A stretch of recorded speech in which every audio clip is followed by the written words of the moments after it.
today. The purpose of this event is 3 points. We're going to give you a short introduction to our company and O2matic oxygen therapy, look at the experience from our O2matic oxygen therapy at hospitals, and then we will introduce our new product for long-term oxygen therapy in home settings.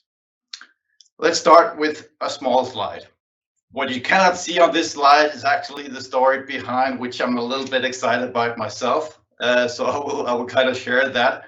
What you see here on the slide is of course the story, but the story is a lot more than that, and it kind of brings back for 10 years, where I kind of like the story about a technician and a doctor meeting together in a hospital, finding solutions, creating ideas in a workshop, and along there came the idea to improve oxygen therapy. So what you see here is that in 2010, the concept was brought up as an idea. In 2013, they started collaborating with the capital here in Copenhagen, and then they found fundings with the Innovation Fund in Denmark. And in 2017, the company was established. In 2018, they had the first study, and this was actually in my former career where I was here first, because I worked for a gas company and I had a position where I wanted to bring in the idea and grab a hands on it, because the titration idea of oxygen was something that I found very, very exciting. So I met this company myself in 2018, and now I'm here myself. It's a certified company. They got the certification in 2019.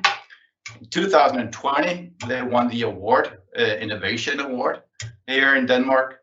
And now we're here in 2021, where we will launch our new product for therapy and oxygen at home care settings. So this was a very small story about the O2matic company. Let's bring in some of my colleagues. I will start with bringing in my colleague, Anja.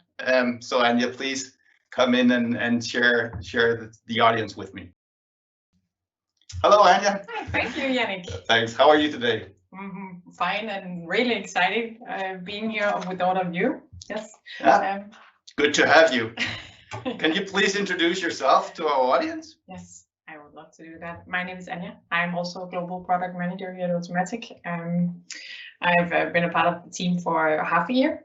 And before that, I worked as an ICU nurse at a large hospital in Copenhagen. I worked with the premature babies. I have a background in pulmonary department and primary sector.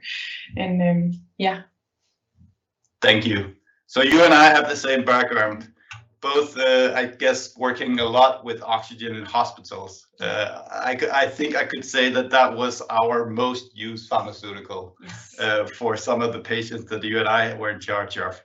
Could you please share a little bit about your experience as an ICU nurse? How was oxygen dosed, and how did you as a healthcare professional control that the dose was within the target range for your patients?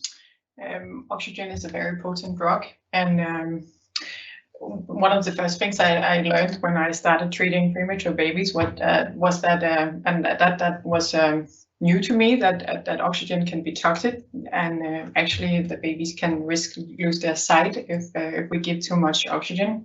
But we adjusted it manually, and by measuring their oxygen saturation on a pulse oximetry or by arterial blood gases. Mm-hmm. I remember something about these flow meters, and we were always discussing, the ball, should it be above, underneath, in the middle? Yeah. What was the guideline in your department? It was depending on the flow meter. Mm-hmm. Yeah. Okay. Yeah, we had the same idea in my department. How was it? In my department, we never thought about cleaning it. We never thought about sending it to service. In your department, did you think about that? No, I think it was the same. It's not. Maybe there are things I didn't knew, but I think I only sent a flow meter to service if it stopped working. I can share the same experience from the department where I worked. We never did anything with them. We did not send them to service, and I kind of remember that we did not clean them. It was part of the interior. Yeah. Yeah. All right. So how does O2matic change how you did things then and now? Now we talk about titrating oxygen. Yeah. What do you mean? What does that mean to the patient and the healthcare staff? Yes, I will actually show you a slide with the difference between manual and automatic oxygen titration. So the common practice of oxygen treatment is unchanged during the last 100 years. Today, as we talked about earlier, the oxygen is titrated through a flow meter that you manually adjust. You have a fixed flow. At home, it's often a concentrator or a gas cylinder, but the flow is fixed. At the hospital, it can be hours between. The nursing staff changes the oxygen flow, and at home it can be days, months between an adjustment. But the patient has a fluctuating oxygen saturation up and down depending on the patient's condition and their activity level. So the difference to automatic oxygen therapy that we introduced back in 2019 with the O2matic Pro is that we have a target saturation. The doctor prescribes a desired saturation and a limit for the oxygen flow. And then O2matic is adjusting the oxygen flow to keep the patient stable. Mm-hmm. You were talking about that you used to work in a prenatal department with very small children.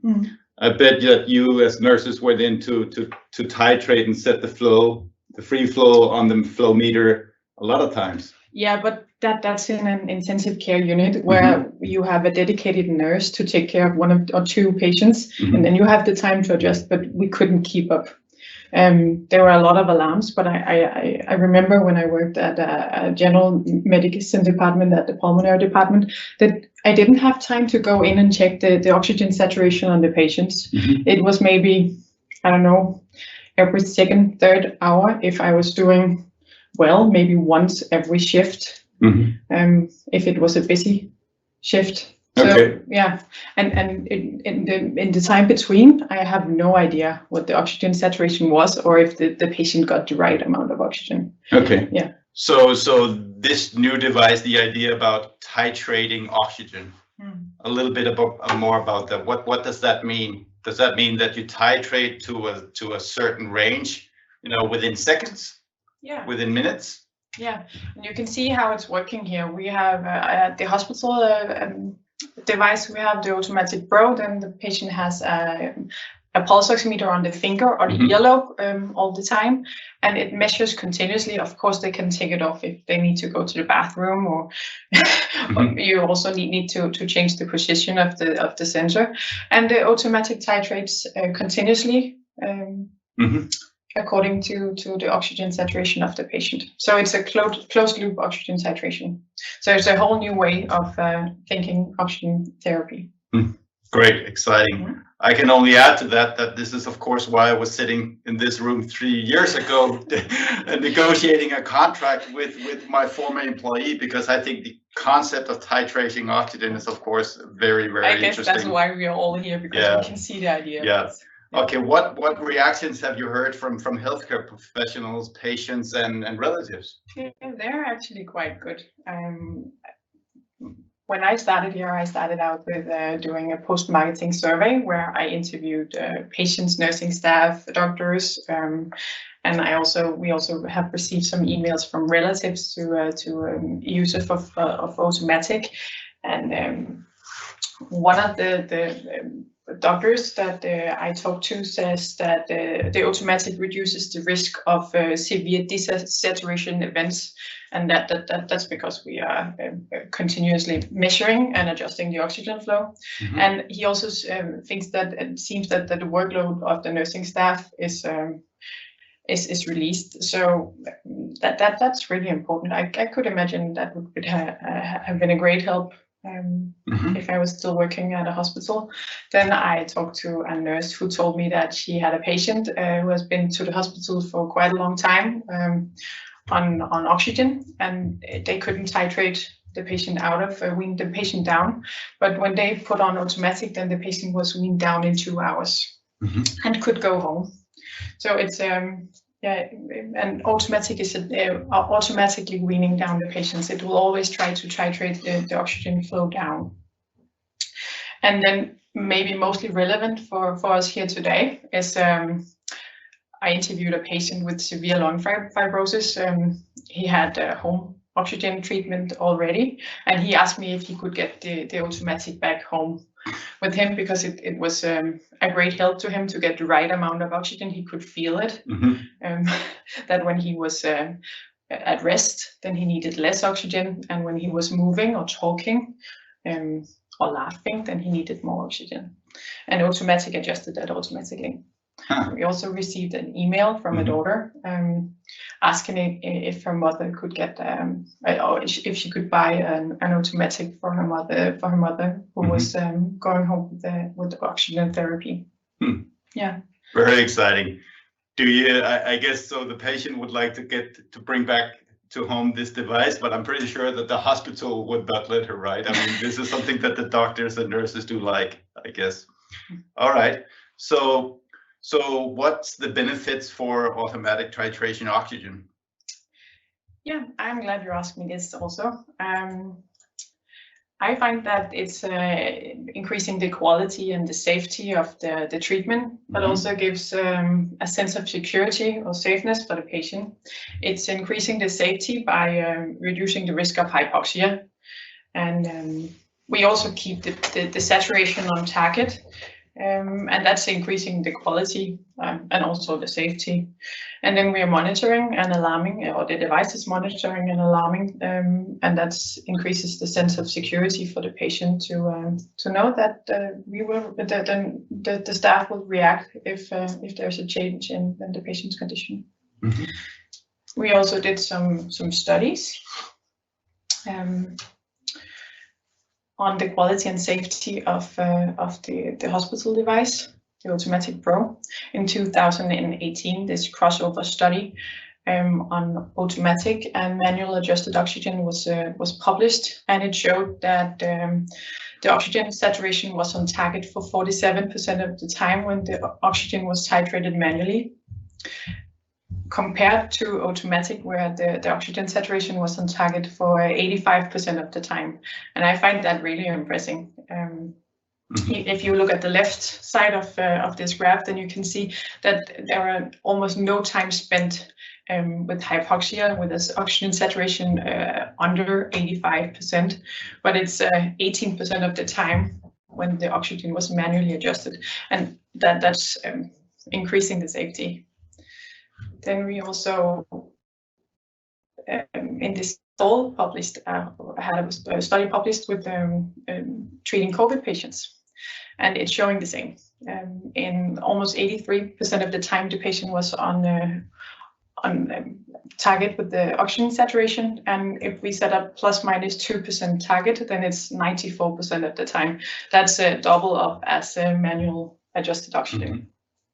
And if you want to read more about these studies, then you're more than welcome to contact us, me, or look at our webpage where we have links to the two studies. All right, thank you, Anja. So a very interesting device here launched to hospitals. Today, is this a device that we have, distributed to other countries? Yes, we are in I think it's more than 25 countries at the moment, and we are negotiating with new countries all the time. Yeah, getting this technology out to most patients around the world. Can they bring that whole device back to their home settings? Can they do that? Unfortunately not. Our product is CE marked for use at hospital. So it's not possible, and I wouldn't recommend it either, because you need to have the pulse oximeter on a finger or earlobe on the patient all the time, and that's not suitable for a home setting where we want the patient to be active and do the daily chores. So not possible. No. All right. Okay. As I said in the beginning, I worked myself 10 years in a ICU hospital. I did not, in that time had my mind on titrating oxygen. It was a flow meter. I did kind of think, as I do today, that the technology behind it is somehow a little bit old. It's 100 years old. Yeah. So is there, any products similar here, at hospitals that you can use? At home? Yeah. No, but we have made one. We have developed a new device that you can bring home, and that's why we're here today. All right, excellent news. All right, I think it's time to invite one of my dear colleagues, another brilliant colleague of mine. So let's invite Farzad Saber. He's the product manager for our new product, and Farzad is also our Chief Business Development Officer. Farzad, please join us. Hey, Farzad, how are you today? Fine, thank you. Glad to have you on board. So can you please tell us a little bit about yourself to the audience? Thank you. Yes, of course. I mean, I'm actually one of the founders of the company. I've been working with this area for the last 10 years. I've also been working as a product manager, and I'm really looking forward to sharing the story about how we got, from our Pro device at the hospitals and home to the patients. Mm-hmm. So glad to have you on board here.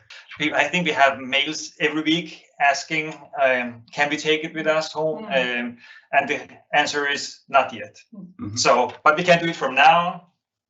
And, there were a number of major challenges because we start to look at what does it require to take that technology and move it home to the patients. Mm-hmm. And we did find actually 3 major challenges. Number one is, as Anya mentioned, that as you can see, our current device technology requires a signal all the time. So we are measuring the saturation and acting on the changes. And you want to use this technology at home. We don't want the patients to feel like that they are still sick and they have to sit somewhere just having the pulse oximeter. So we want to improve the quality of life and make sure that they're just moving around, but they know they have the technology, is watching and monitoring and changing the oxygen flow. So that was one of the requirements, improving quality of life and flexibility of the patients. And then we also could see that environment are not the same. We have a controlled environment hospitals, and we know their medical staff, we know the temperature, we know the radiation, but when patients are used to have those technologies home, we don't know where they're going to place the device. I mean, it could be quite close to their microwave.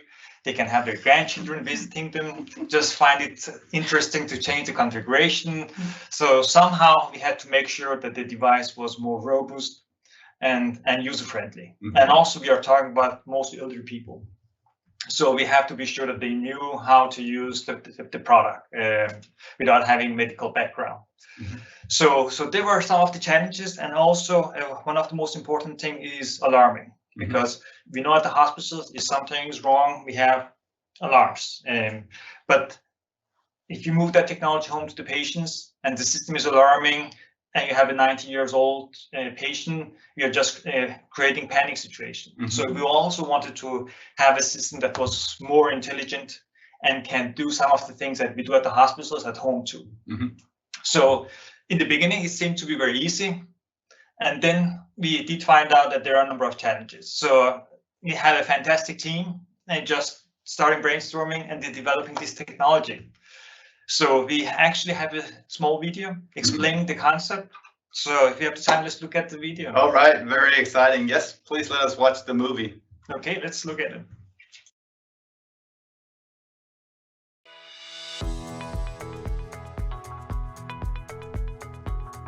Millions of patients need variating supplemental oxygen due to their ability to absorb oxygen through their lungs variates spontaneously.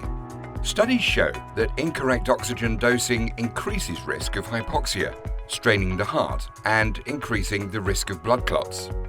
These conditions apply to several patients' conditions and diseases.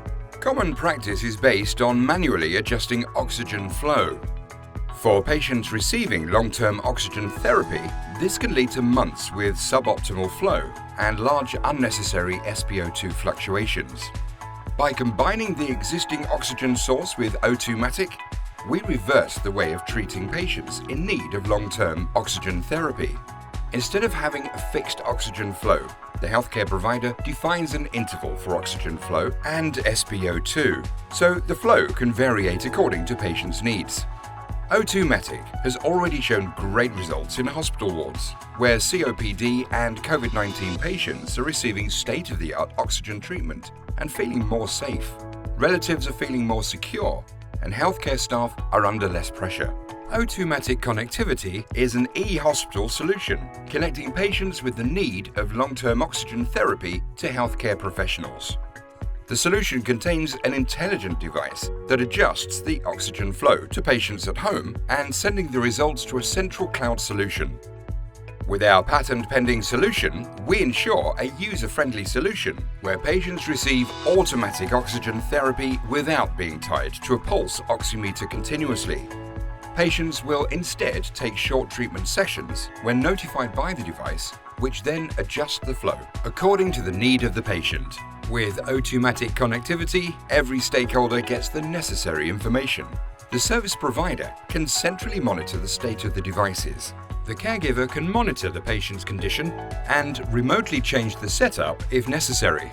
Our purpose with O2matic connectivity is to reduce the number of physical contacts between patients and healthcare system in case of acute exacerbations, better basis for prioritizing resources efforts based on data from patients, and ultimately prevent hospitalization while providing a more safe and secure solution.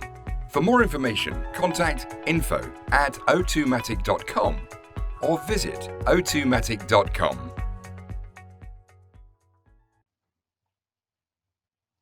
Thank you, Fasad. That was a very interesting movie. Yeah. Thank you. Fantastic. Thank you for that. And I, want to use this opportunity to thank Innovation Fund Denmark for supporting us, because without their help, we couldn't be here. It required a lot of,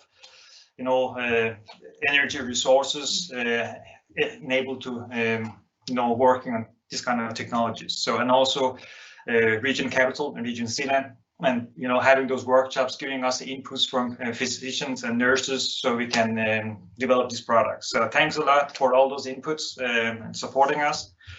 And also I have brought here the two products. You can see this is our hospital version, developed for hospital healthcare professional using it. And when we compare it with the home care, it's there's only one button on and off. So mostly that's the only thing that the users are going to use to do actually.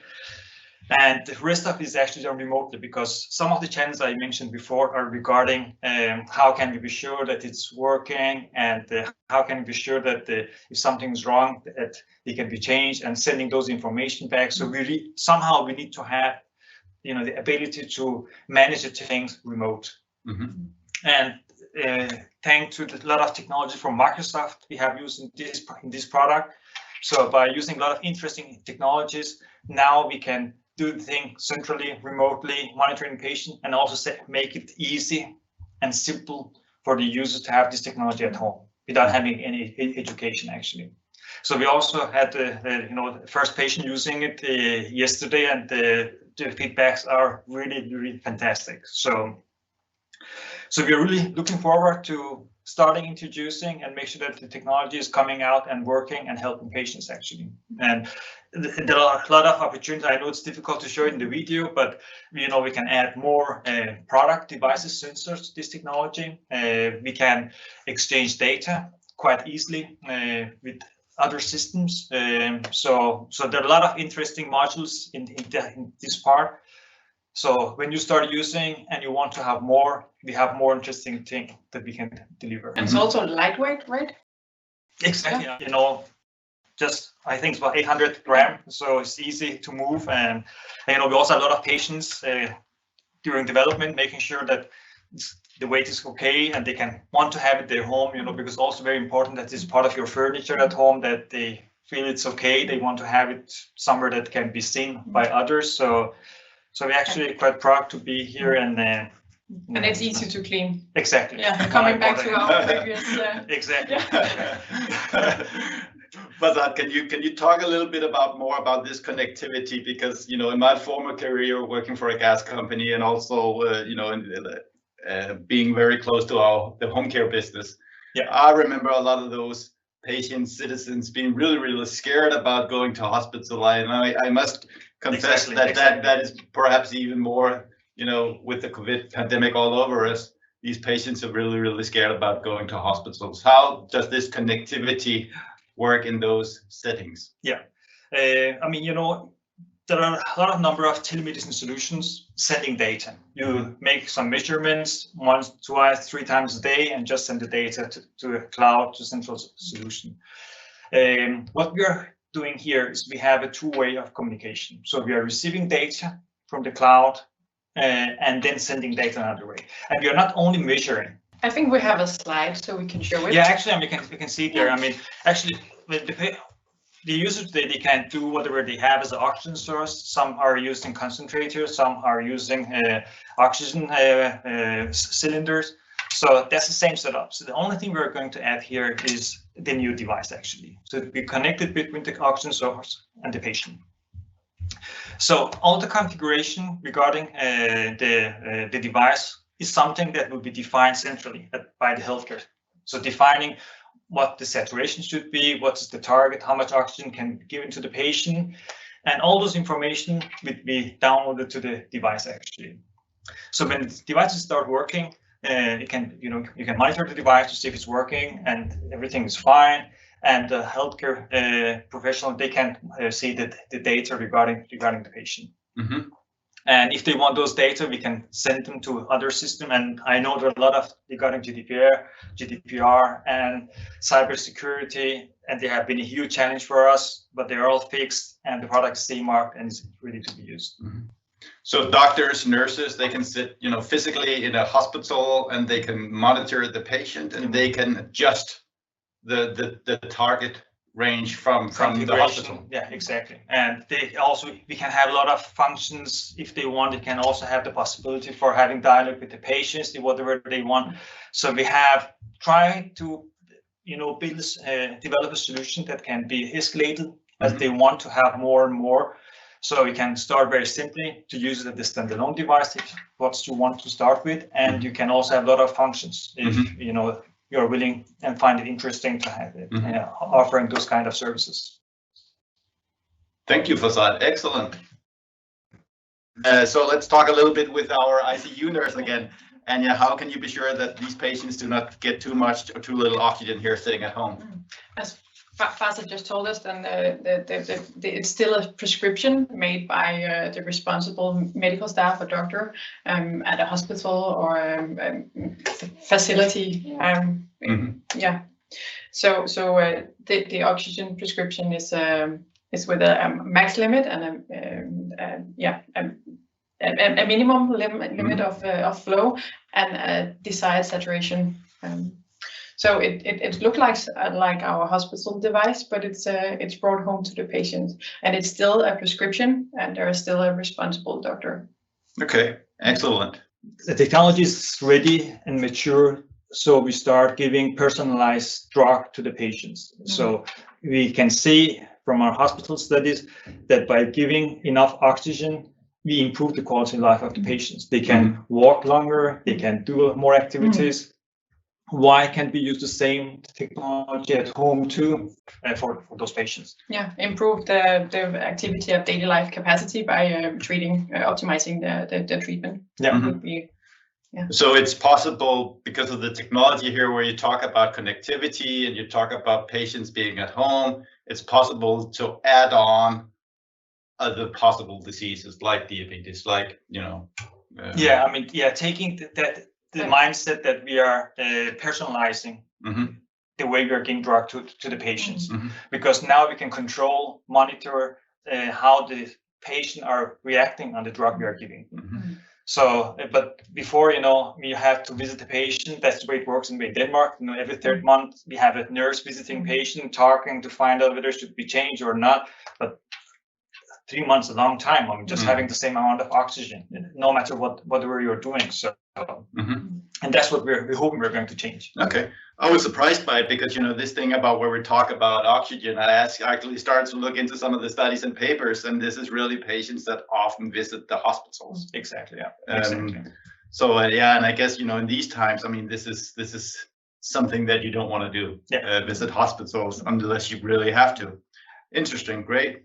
So Anya, how do you see this as a nurse? How do you see the product? How will the oxygen users at home settings benefit from this product? And how will hospitals, do you think? As Farzad just mentioned, we have an ongoing study on walking test, and it shows that, or it indicates that endurance and distance is increased significantly when the users are giving oxygen by the O2matic Pro. And because it's the same technology with the automatic adjusting oxygen, then I would expect that that this will also apply for our home oxygen therapy device. Thanks, Anya. And then back to you, Farzad. You talked about the product, you know, the journey. We're all there. We're CE mark. We're ready to go. We have actually the first patient sitting, you know, at home now with our product. Where are we on this journey? Are we ready for the market? What, you know, where are we on the journey? Yeah, you know, there are a lot of interest regarding the new product, and you know, the main question is regarding. We can see the benefits, but the question who's going to pay, and you know, all those kind of reimbursement models. So, but what we can see is actually that, let's look at if you want to buy a new car, you want to have somehow that there are sensors telling you whether the car need to be serviced. You don't want to wait until your engine is not working and then going to the workshop. And that's actually the way somehow we are treating patients at hospitals. So you want to wait until they really sick, and then so now you can come to the hospital. By using these kind of technologies, you're able to monitoring and prevent the wait until the patient really cannot do anything and they have to be hospitalized. And we know from studies in Denmark that when we look at, let's say, severe COPD patients, they contact the healthcare sector for 40 to 50 times per year. It's a lot of visits. And we are sure we can prevent some of them, because we know then, you know, many of those cases, it's a question of patients get afraid and they start hyperventilating and they just need to come to the hospital or to the doctor, and they for a short visit and then come back again. So if we can reduce those cases, then I am sure that the healthcare sector will save a lot of money, and also the patient will feel more safe and improve the quality of life. So that's why I think that, you know, by having this technology, we both can reduce the total cost and at the same time improve the quality of life. So we have high expectations that, you know, this product will be implemented in many countries in the near future. And we are, of course, ready and interested to expand and start to see how we can implement it. And it also requires a lot of, you know, attention on the implementation part of it, because it's not just taking technology, put it at home. You have to find a way how we can use this data to prioritize which patient we should look at and when. Because now we have the data, we can see who needs more attention instead of, you know, focusing on those who are contacting the healthcare sector mostly. So we are getting new tools that I hope can be helping the healthcare sector to make the right decision and focusing on the right patient when they need it, actually. You talk about car technology. I must admit that the same, you know, I experienced that technology myself, because I'm driving in a car and I got called up by a service technician yesterday. And he said, your car needs service. And I said, well, you know, why do you call me? How do you know this? Because there was an alarm in the car saying beep, beep, beep. Yeah, but you know, and he said, yeah, you know, you're linked up to the internet. So I see what you see. So your car needs service. Am I right, sir? And yeah, of course. And you know, the interesting part is, you know, would you buy a car today if somebody said, we don't have those features, just wait until your car is not driving, then, you know, then you can come over here. Then you can call us. All right. Thank you for that, Farzad. Thank you for bringing that knowledge to our audience. So that pretty much ends our presentation. Hope everybody found it interesting. And again, thank you all for attending.